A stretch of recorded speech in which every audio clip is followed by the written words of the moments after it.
Hey guys, it's me, Holden, and welcome to Station Reviews Episode 6. So, this station is probably, if I remember, the first station that I ever railfan Metro at. So, I'm, of course, talking about Joliet Gateway Center. So, yeah, might as well get into it. A note before we start.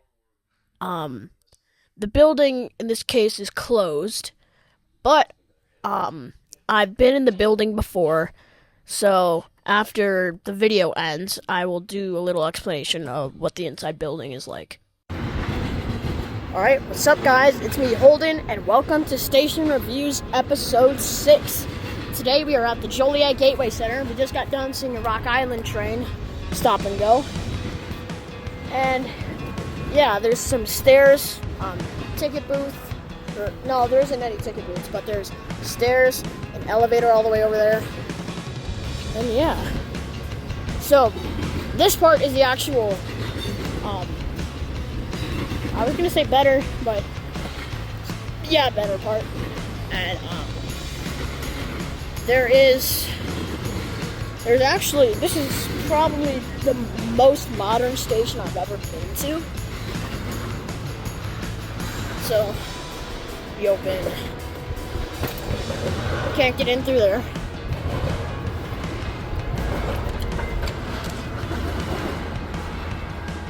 So let's see. Alright, we are downstairs. There's the platform for Heritage Corridor, which only goes in the morning on weekdays. And any Amtrak trains. For example, there is the Lincoln Service, Missouri River Runner, Texas Eagle.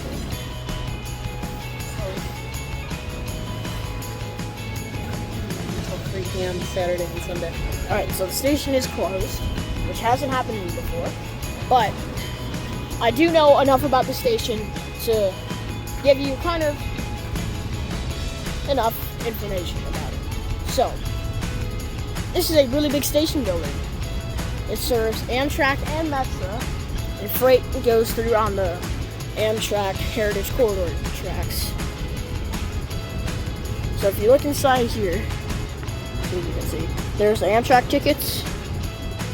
They have like schedule boards up there. In the mornings, open. They have it's like coffee bar place called Gigi's.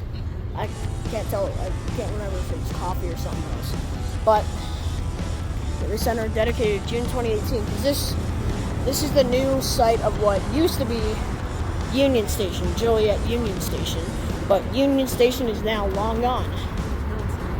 Well, it's on the other side, but like it's not used anymore at the point. I don't see any way of getting up there except climbing up those rocks. Yeah, there's Metro and Joliet. Yeah, I guess that kind of sums it up. This is pretty short.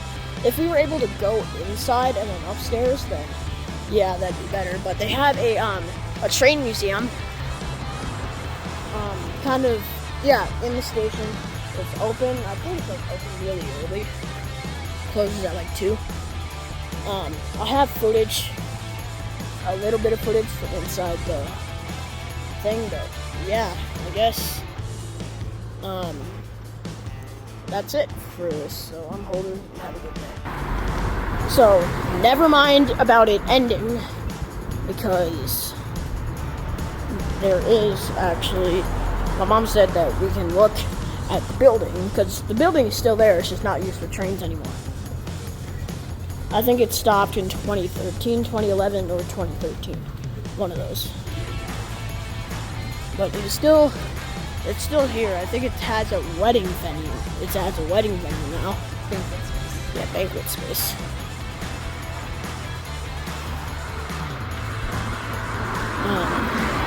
We have a Mexican restaurant.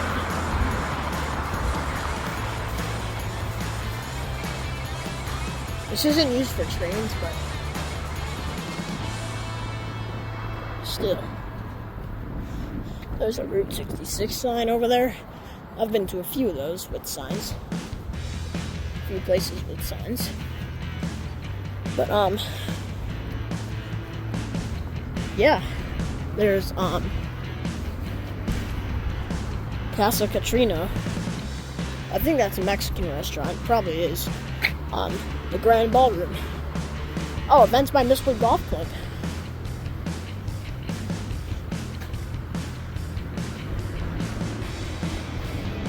I don't know if you can go inside, but built in 1912 by the Adam Groth Company.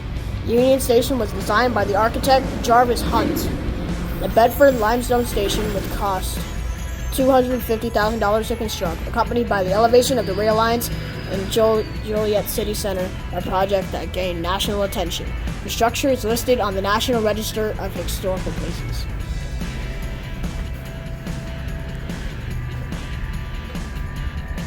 So yeah, here's some of the more info about it. As you can see, there's a wedding venue in there. But, I guess we're either gonna call it quits, or I convinced my dad to take us to the coach yard to see the Rock Island locomotive. Because there was one there, it's just idling there. Not idling, but it's off. It's there. So, I'm Holden. Have a good night. Alright, so now that the actual footage that I took is over, I'm now going to describe a bit of what it looks like on the inside. So you go inside, you can tell it looks really modern. Now, you guys are just going to have to use your heads to visualize this, because I did not take any pictures from when I was inside. So, they have good bathrooms. They have a railroad museum, kind of, with, like, old memorabilia, some switches and stuff. They have an Amtrak schedule board, an actual up-to-date schedule board for Amtrak.